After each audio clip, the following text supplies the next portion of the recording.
Assalamualaikum warahmatullahi wabarakatuh. Perkenalkan, nama saya Rizka Ferawati Caniago dari Prodi Manajemen semester 2 kelas pagi. Pada kesempatan ini saya mengucapkan terima kasih banyak kepada Bu Ira sebagai dosen pengampu bidang studi pengantar bisnis.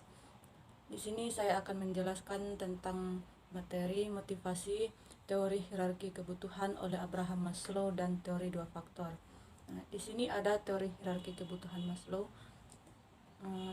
Yang dimaksud dengan teori hierarki kebutuhan Maslow adalah teori yang diretas oleh Abraham Maslow.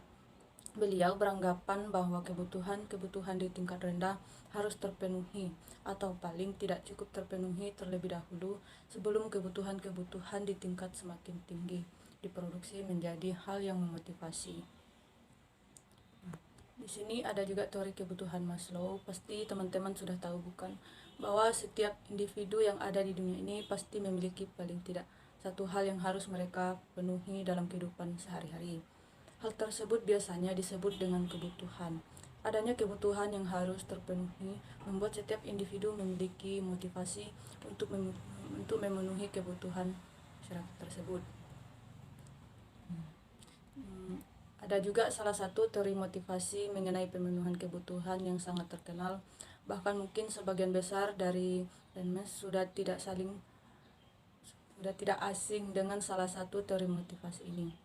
Teori motivasi kebutuhan ini dicetus oleh seorang psikolog yang juga seorang teoretikus berasal dari Amerika yang bernama Abraham Maslow. Secara garis besar, Abraham Maslow beranggapan bahwa kebutuhan menjadi alasan terbentuknya motivasi pada diri sendiri untuk melakukan semua kegiatan yang sekiranya dapat menopang individu tersebut dalam usaha memenuhi kebutuhan mereka. Teori yang dicetus oleh Abraham Maslow ini memiliki nama teori hierarki kebutuhan Maslow, atau lebih akrab disebut dengan teori Maslow. Teori hierarki kebutuhan yang dicetus oleh Abraham Maslow ini merangsang adanya pengaruh yang sangat besar pada kehidupan manusia dalam memenuhi kebutuhan mereka sehari-hari. Di sini ada bagian-bagian dari kebutuhan, misalnya bagian kebutuhan fisiologis.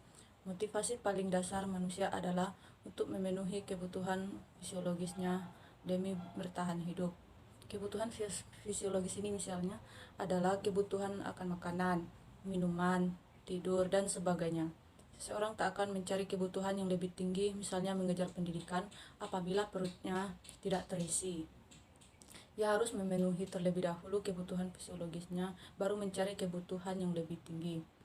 Contoh kebutuhan fisiologis dalam kehidupan sehari-hari adalah bekerja untuk mencari nafkah, makan karena lapar atau minum karena haus.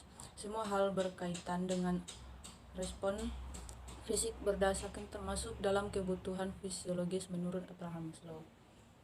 Dan contoh yang kedua adalah kebutuhan rasa aman. Setelah kebutuhan fisiologis terpenuh, barulah muncul kebutuhan jenjang berikutnya, yaitu kebutuhan rasa aman. Kebutuhan tingkat kedua dalam teori Maslow ini meliputi keamanan dari bahaya fisik dan emosional. Contoh kebutuhan akan rasa aman dan kehidupan sehari-hari adalah menelepon ambulans ketika seorang mengalami kecelakaan. Kita bisa melaporkan melalui polisi ketika ada tindakan kriminalitas dan sebagainya.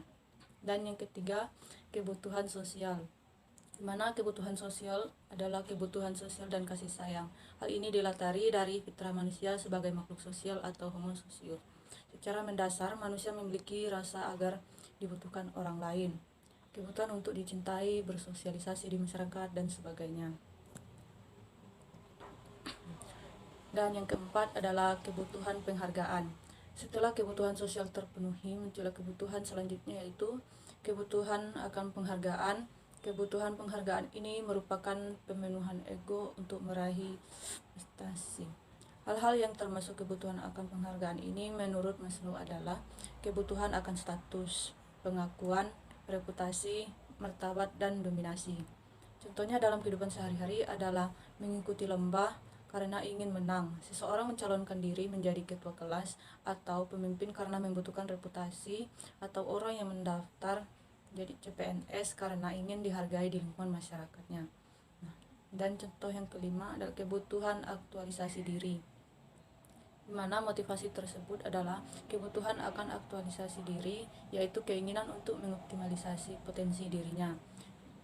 Sebagai misal, seorang yang bercita-cita menjadi polisi berhasil mencapai profesi yang ia inginkan. Selanjutnya, ia akan mengembangkan dirinya bisa menjadi polisi profesional dan terus mengoptimalkan potensi serta mengabdikan dirinya kepada masyarakat. Hal demikian yang dikenal sebagai aktualisasi diri, yakni memenuhi potensi diri, mulai dari sisi cita-cita, keinginan,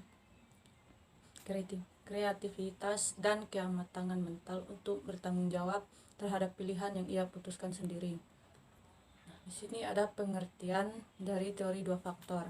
Teori dua faktor dikenal juga dengan sebutan teori motivasi dan kebersihan atau teori faktor ganda yang dikembangkan oleh Frederick Herbanks, seorang psikolog dan ilmuwan perilaku Amerika pada tahun 1959. Teori ini berada dalam lingkup proposisi bahwa dua jenis faktor dapat ditemukan di tempat kerja yang dapat menciptakan kepuasan kerja, motivasi karyawan, dan yang lainnya yang menyebabkan ketidakpuasan dan mengurangi moral dan dorongan karyawan untuk bekerja.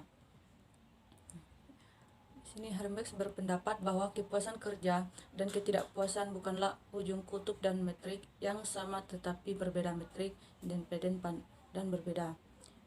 Dia juga menyatakan bahwa kebalikan dari kepuasan bukanlah ketidakpuasan, tetapi kurangnya kepuasan, dan kebalikan dari ketidakpuasan bukanlah kurangnya ketidakpuasan.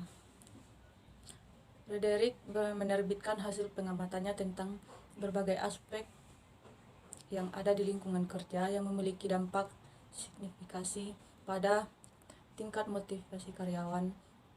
Dalam buku Motivasi untuk Bekerja pada tahun 1959, Herbanks mengelompokkan hal-hal yang menjadi faktor ketidakpuasan dan faktor kepuasan, yaitu sebagai berikut. Faktor kepuasan. Yang pertama adalah pengakuan, dan yang kedua adalah pencapaian, yang ketiga pertumbuhan, yang keempat tanggung jawab, yang kelima peluang untuk merasa penting. Dan faktor ketidakpuasan di sini terbagi beberapa kondisi kerja, misalnya seseorang memiliki ketidaknyamanan dalam bekerja di tempat kerjanya. Yang kedua gaji, masalah gaji misalnya tidak sesuai dengan pekerjaan yang dia kerjakan, sementara gajinya kecil atau pokoknya tidak sesuai lah dengan pekerjaan tersebut. Yang ketiga adalah kebijakan perusahaan, dan yang keempat hubungan dengan kolega. Yang kelima pengawasan, di mana seseorang mengalami pengawasan yang terlalu ketat misalnya. Dan yang keenam adalah hubungan dengan atasan, di mana seseorang menjalin hubungan dengan atasan kurang baik atau kurang akrab. Misalnya jika bisnis memiliki kebijakan perusahaan yang sangat kaku dan tidak mengakomodasi, itu berarti ketidakpuasan. Sedangkan kebijakan perusahaan yang cukup fleksibel untuk memberikan ruang bernafas tidak menimbulkan ketidakpuasan. Demikian pula kondisi kerja yang aman berarti tidak ada ketidakpuasan, dan berbahaya dan tidak aman berarti ketidakpuasan. Tampaknya ada lebih banyak alasan yang menyebabkan ketidakpuasan daripada kepuasan. Faktor-faktor yang umum diamati yang menyebabkan ketidakpuasan sesuai perusahaan yang tidak adil, misalnya hubungan dengan penyelia, manajemen mikro, kompensasi, kondisi kerja, rekan set, keamanan pekerjaan, dan status yang lainnya. Baiklah teman-teman, sekian dari penjelasan materi yang saya jelaskan tadi. Jika ada kesalahan atau ketidaksempurnaan dari penjelasan atau penyampaian materi yang saya sampaikan tadi, saya mohon maaf sebesar-besarnya. Dan terima kasih untuk kesempatan ini. Assalamualaikum warahmatullahi wabarakatuh.